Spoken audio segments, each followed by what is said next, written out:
I feel like a bit of an imposter because I'm so late to the party. But I want to mark the occasion by congratulating you. I think it is a very fine piece of work and very much needed. You know, so I congratulate all those who have been involved, and in the previous Seanad, and I've no doubt all of the civil engagement group played their part very well in supporting you through this bill.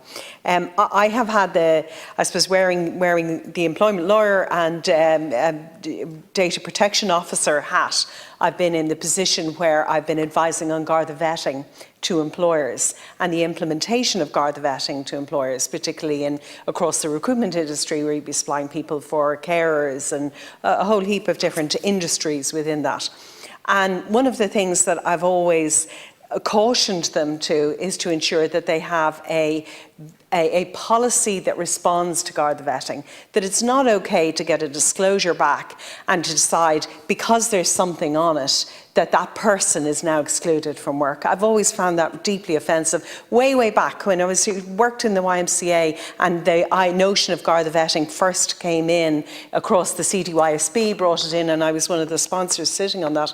And at the time thinking, well, there were a whole heap of people we were employing and who had come through us through CE schemes and whatever, that were going to have complete heart attacks when we told them we were now going to vet them. So we at that time, and that's 20 years ago, at that time we had to write a policy to say it's going to be okay, unless paedophilia or something really serious in relation to children like that comes out, this is going to be okay, because we have at our very heart a rehabilitative, restorative justice ethos going on here. And if we say that that's what we're doing, then we have to back it up with our policies, our employers, and encourage employers.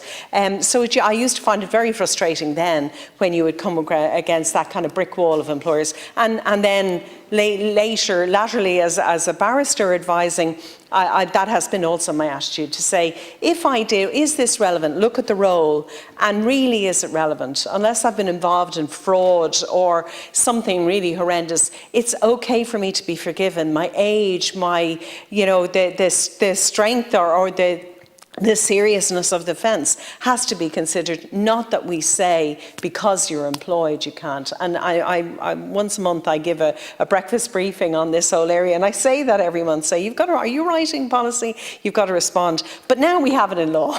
Now we're whooshing that across. And while there is an albeit limited provision already in there under back to Alan Shatter who brought that in, we needed to go further, and it needed, because certainly I think all I see now as we become more competitive and look for ways of being more competitive is the idea, if you're in California, your vetting is out. It's not a thing that has to go through the Gardaí or the police. It's out, and you Google someone and you get their convictions or whatever. And probably we're going to have to broaden those areas and industries and where vetting is absolutely necessary. So all the more reason why we should protect those who are going to be most vulnerable as a result of it. So absolute congratulations. I really commend you. I think it is a fine example of us as legislators really making a difference in people's lives. So very well done, and congratulations.